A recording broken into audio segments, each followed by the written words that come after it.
Sam had been there already a long time. And the transports were slowing down. The prisoners who were there knew what that meant.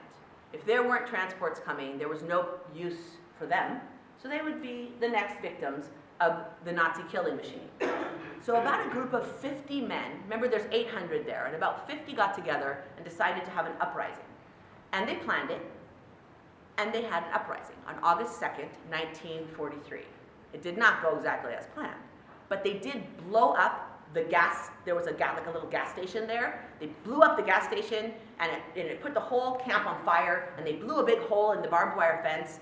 And like Sam describes how they had stolen armaments out of the armament room.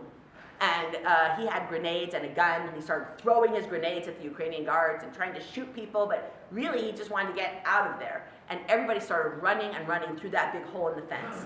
And Samuel Willenberg, who is another survivor of Treblinka, who died actually just last summer, he writes about that moment of chaos and of fear and exhilaration happening all at the same time, where everyone's running out of the camp.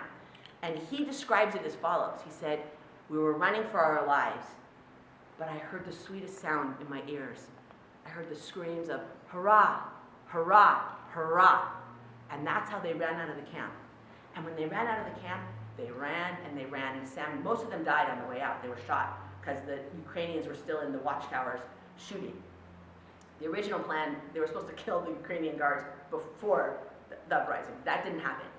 But so Sam ran, and he ran to this patch of forest in Poland. It was about 10 miles away. This is the same patch of forest in Poland that Esther has already been hiding in for a year.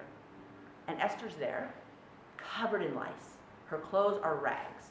Sam describes her as just, if you know Yiddish, what's the word? Gefährlich. Just terrible.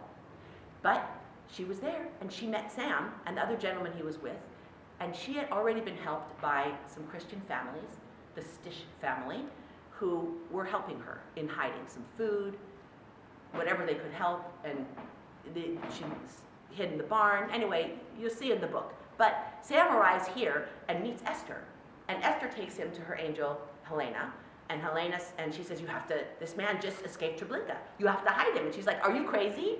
Are you crazy? They're going to be scouring the area. We can't hide him. They find us, we're all dead. And Esther, with her power of persuasion, persuaded her to do it. And they all hid in the barn.